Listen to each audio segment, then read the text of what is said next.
Hola and welcome. Today I want to talk about, what do I want to talk about?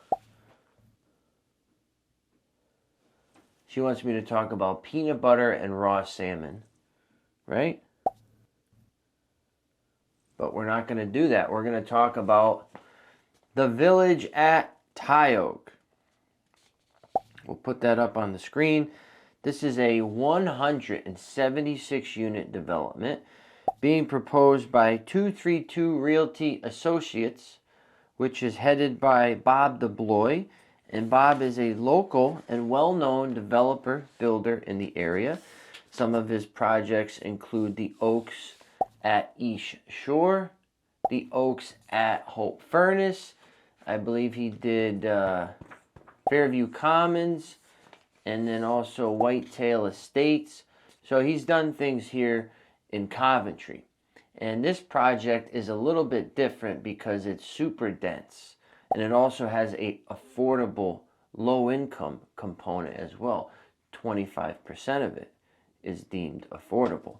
So I wanted to go through this because many times you hear a development is happening, but you really don't know what you're looking at, what it is, who it is, why they're doing it, the requirements.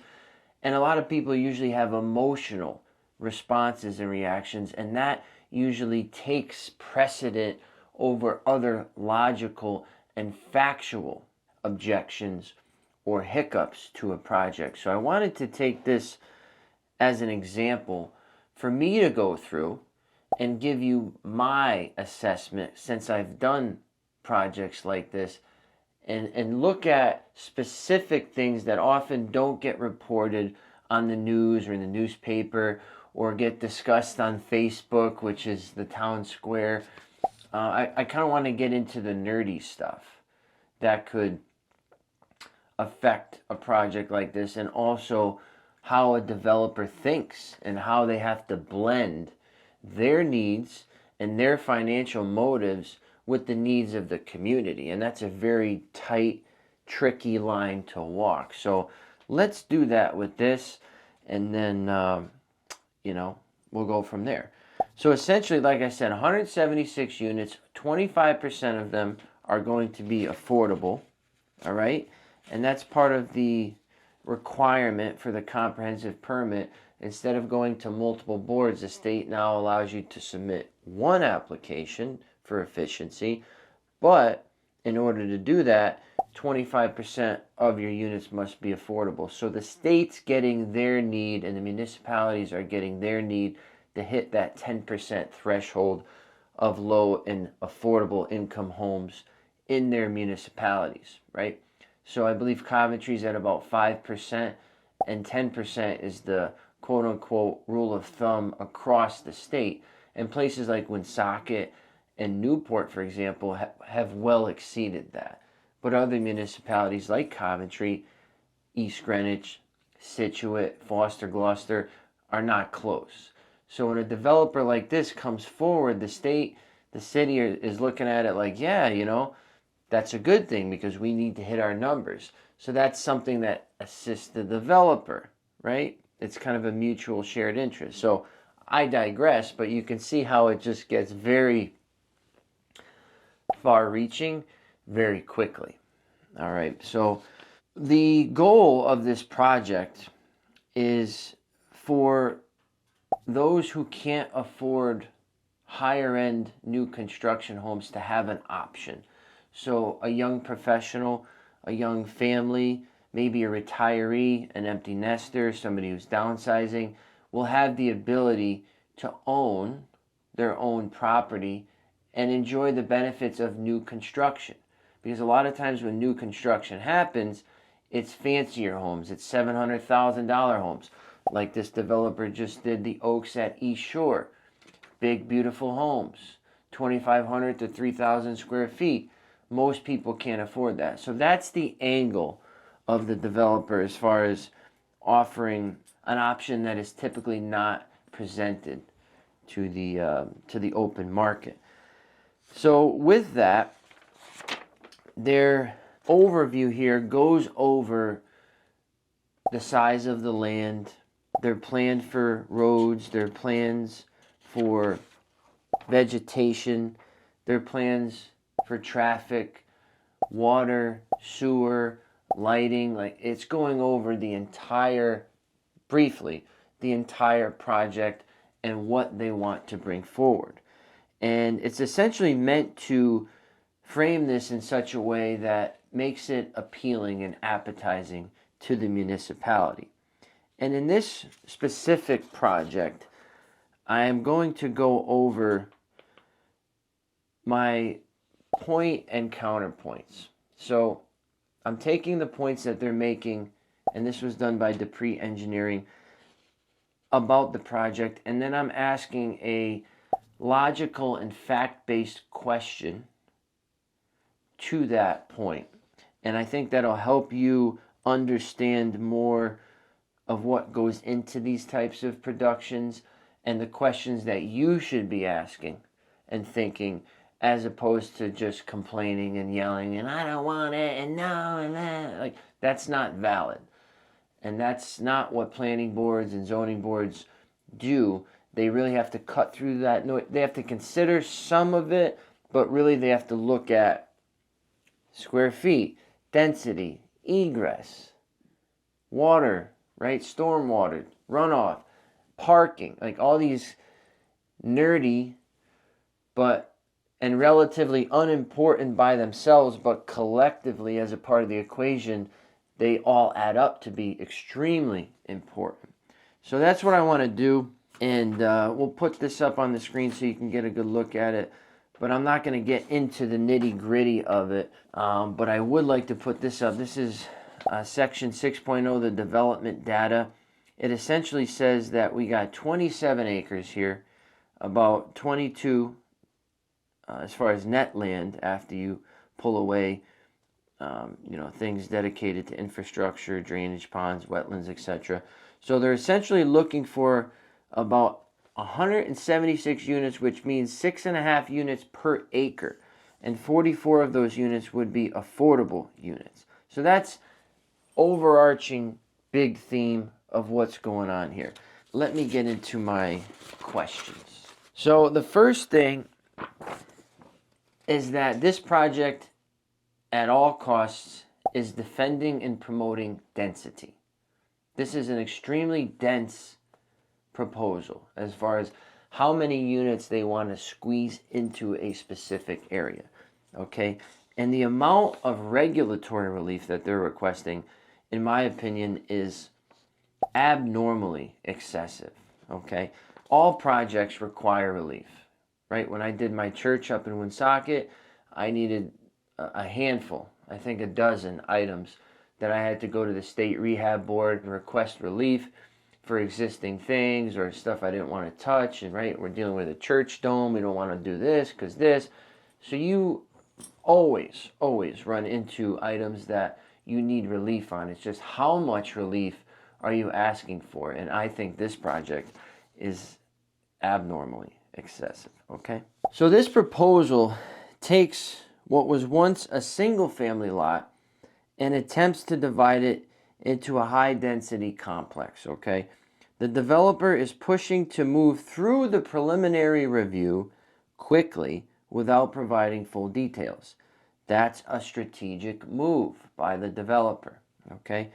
Because once preliminary approvals are granted, projects like this gain momentum and they become difficult to stop later, okay? So the developer is counting on that.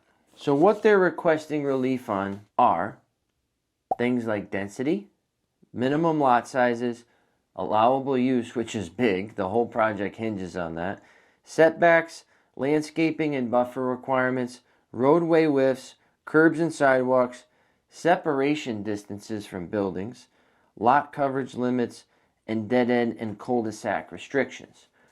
So it's a lot of relief, and specifically the allowable use. What they're looking to do is not allowed, period. So this whole project is hinged on a use that's not even allowed. It's very bold. And that's why I say abnormally excessive, because what they're asking to do is not even allowed, and they're asking to do it 176 times. It's wild. Okay? So I want to go through now, and I believe what did I come up with here? I was trying to act as if I was a planning board, a zoning board member. I came up with 20 objections, Your Honor. So let's go through. Number one, narrative misrepresentations. Okay, the narrative claims the proposed density matches, quote, post-war Pembroke Lane development from the 1950s. These outdated standards are relevant to modern safety and planning practices. The surrounding neighborhood consists of single-family homes on 1 to 4 acre lots, not comparable to mid-20th century subdivisions. So the question that I have is, why should a board consider 1950s post-war development standards as a model for a 2026 project when modern planning principles prioritize safety, sustainability, and neighborhood compatibility? All right. Number two, the lack of housing diversity. The narrative claims the project provides a, quote, variety of housing types, yet all proposed units appear nearly identical in size, layout, and form. So my question is, why is, quote, housing diversity being claimed when the proposed units are essentially uniform? They're essentially the same thing. Okay. Number three is the misrepresentation of context. On page 3, the narrative cites nearby 1,000 square foot homes as context, ignoring the fact that many surrounding properties are 2,500 to 3,000 square feet. Single family homes valued at $600K plus. And these are properties that the developer built. The Oaks at East Shore.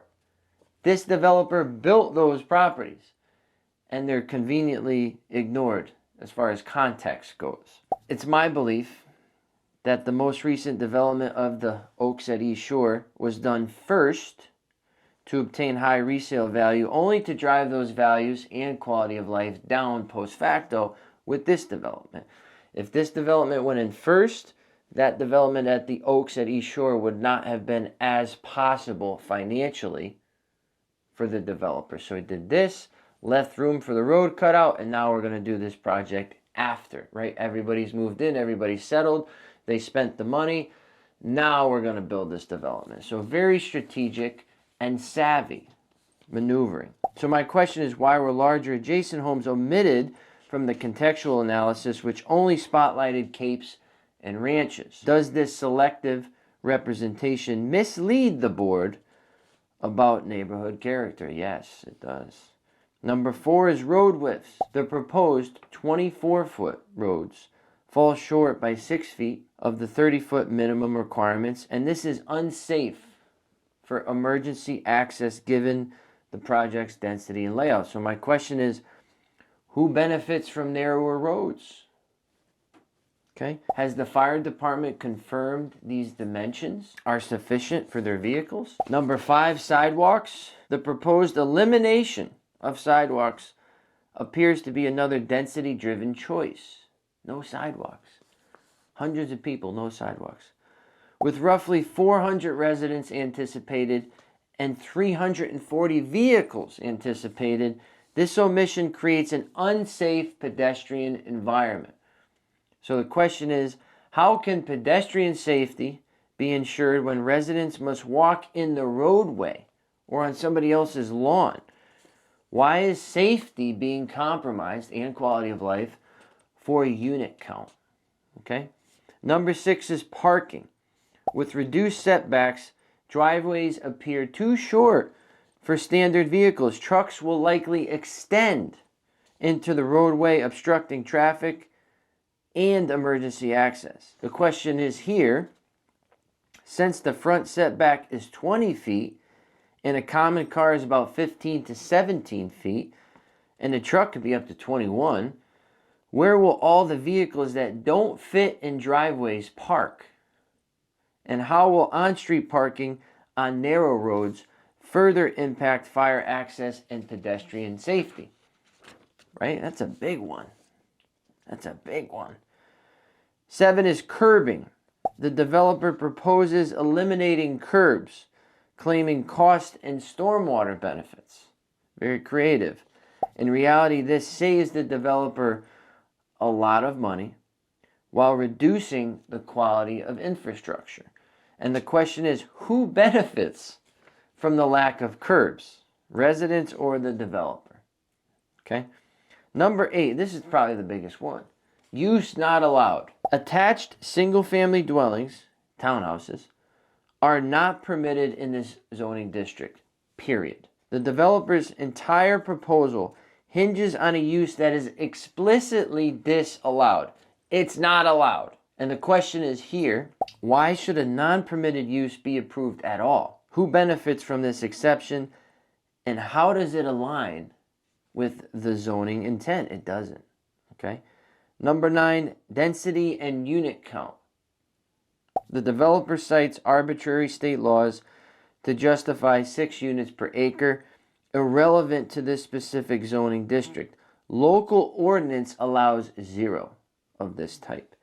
So a question is a 170 unit proposal, 170 times the allowable density reasonable? Right, 176. Who benefits from this level of variance? Okay, number 10, lot area and setbacks. A 75% reduction in lot area and 50% reduction in setbacks are excessive and clearly meant to increase the density. Okay, so the question is here, how does an extreme reduction in lot area and setbacks support the town's zoning goals, resident safety, and maintain the existing quality of life in the neighborhood? It doesn't. Okay, it doesn't. Number 12, fire safety. This is a big one.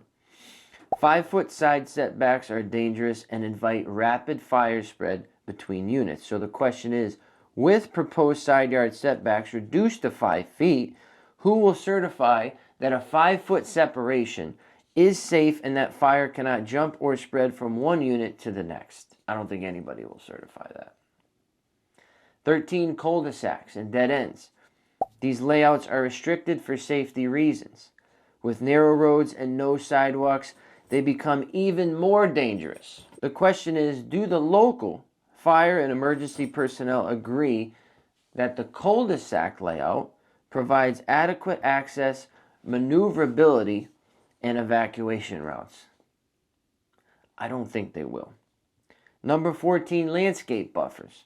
The plan relies on, quote, existing vegetation rather than required buffer plantings, and that's another cost-saving move. So the question is here, who benefits from omitting landscape buffers? And without them, how will privacy and light pollution be managed for adjacent properties, specifically those wonderful, beautiful, brand new $700,000 homes? Number 15 is open space. Delaying open space planning to final review, in my opinion, is unusual and strategically avoids scrutiny. So the question is, why isn't the open space plan being required now at the preliminary stage? Number 16, mature trees. Deferring identification of trees over 50 years old hides the true environmental impact, okay? The question is, why are mature trees not being identified now, okay? And without that data, how can the board assess deforestation and impact, okay? Couple more here. 17, lighting.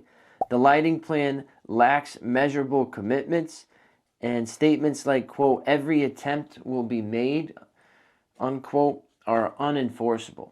So the question is, will the developer provide a photometric analysis and guarantee zero light spillover and pollution onto neighboring properties using shielded night sky compliant fixtures? Will there be a minimum distance from the lot lines for lighting fixtures is another question. Acoustics, number 18. The claim that, quote, no additional noise will result from 176 units is blatantly false. So the question is, on what basis does the applicant claim no increase in noise when we're expecting over 400 residents and 340 cars? How no noise will be anticipated from that? That's wild.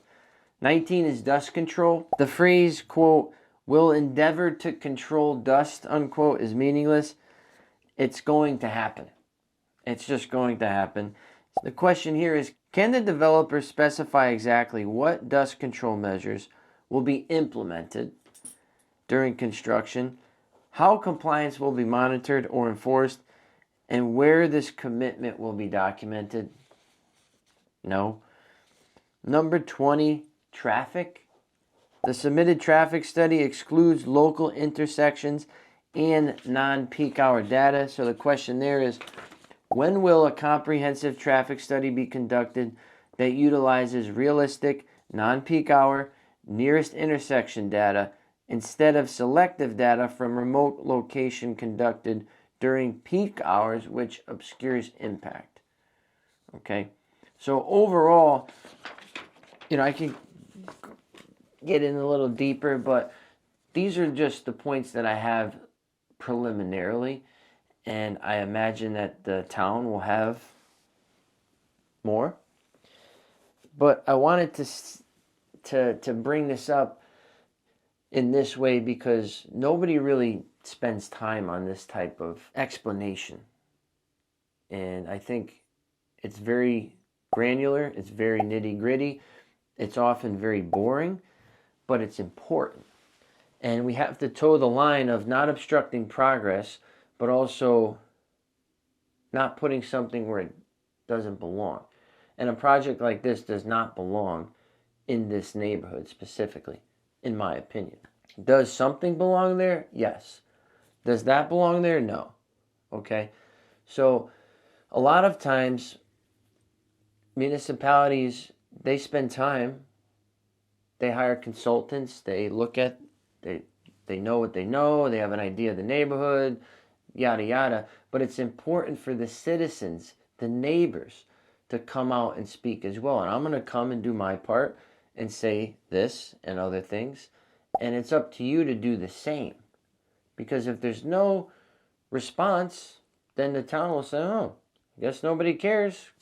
Go ahead, approved. Take, for example, the soccer stadium in Pawtucket. You remember how passionate people were for and against it. It was crazy. Right? And ultimately it got approved and it's up in operation now. And it seems to fit in good in the neighborhood. But you need to let your voice be heard, and that's a great thing. That's one of the benefits of being an American, is that people have to listen to you, even if they don't agree with you. Your voice has weight, and your words matter, so why would you not exercise that right? If you have any questions, comments, concerns, you know how to reach out, and if not, I will see you at the meeting next week at Coventry High School to discuss the fate of the village at Tioga. So once again, Greg Rice from Nexus Property Management, your property and your proposed development managed.